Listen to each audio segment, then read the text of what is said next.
Well, guys, as a big fan of Pet Sematary, the novel, and the original film specifically, it brings me no joy to tell you that Pet Sematary Bloodlines isn't very good.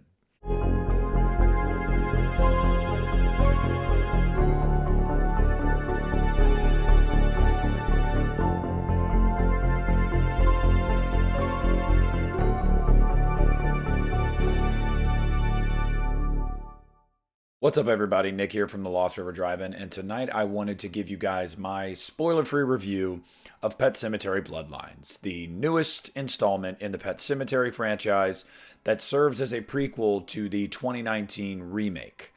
This movie got announced not long after the remake because the remake was very successful financially, and for good reason, because I think that remake is actually solid. It doesn't hold a candle to the original, but I think it's pretty solid.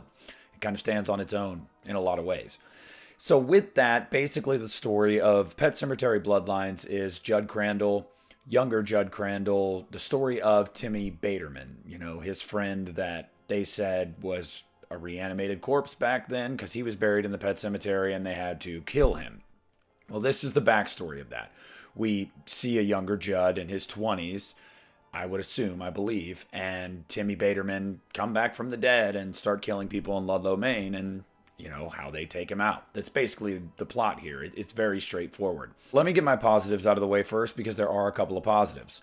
One, this movie finally delves a little bit more into the mythology of the Micmac tribe and the Indian burial ground and everything like that. And I like that. I liked a little bit more of that, though still not as much as I would have liked. And, we still haven't really scratched the surface of that. It's better than getting nothing, which is what we've pretty much gotten up to this point.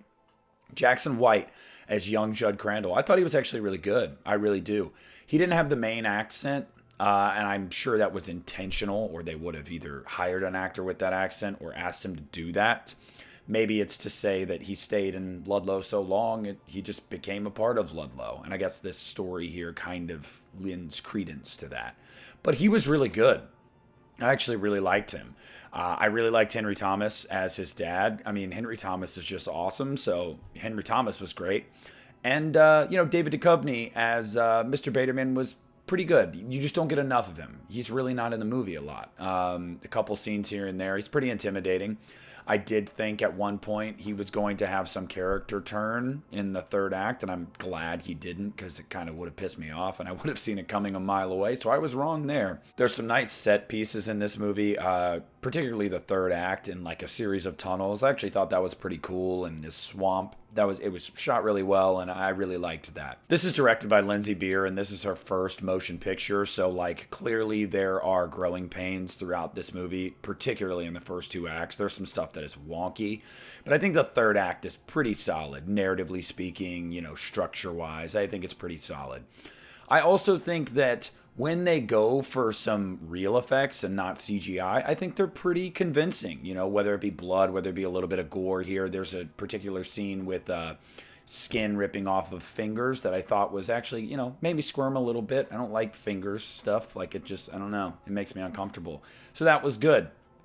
Aside from that, guys, there's really not a lot about this movie that's all that good. I would first say the movie is plagued by terrible pacing. There are pacing issues abound in this movie, whether it's getting from point A to point B super quick with no explanation, going from one location to another location to another location like at a breakneck pace.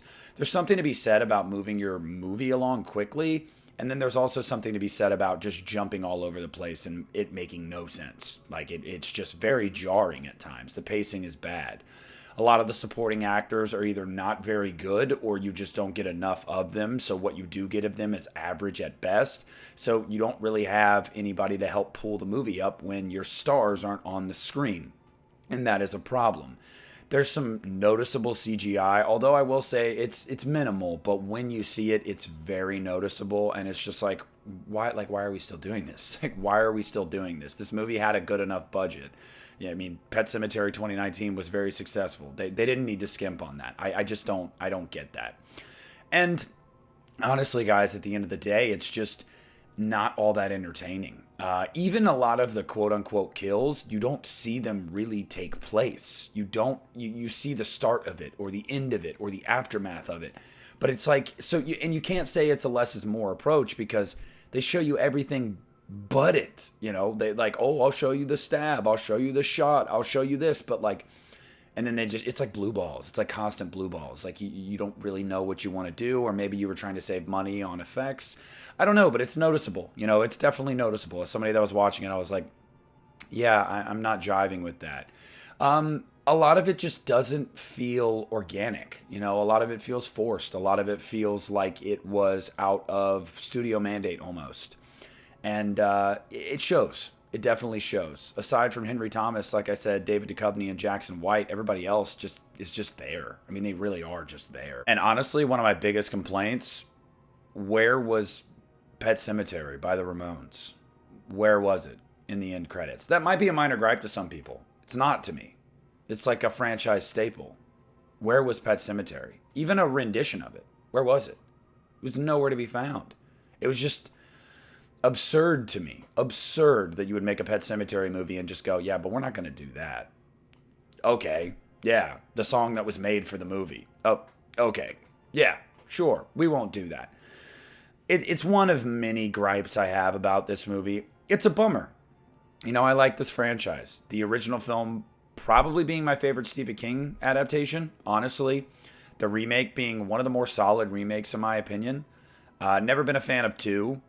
But yeah, it's just another misfire, and it's unfortunate. If I had to rate this movie, I'd give it 2.5 out of 5 stars. I think that it is a tick below average for me, but I'm not gonna be one of those people that's like 2.25. No, we'll just go right in the middle. We'll give you a 50%. You know, you're not passing. It's not a passing grade, but it's not atrocious. I've seen far worse movies. It's a bummer. It's a bummer because I was really looking forward to this, but when it got shelved for 2 years almost, and I knew it wasn't going to be very good, and it sucks. It does, because I love this series.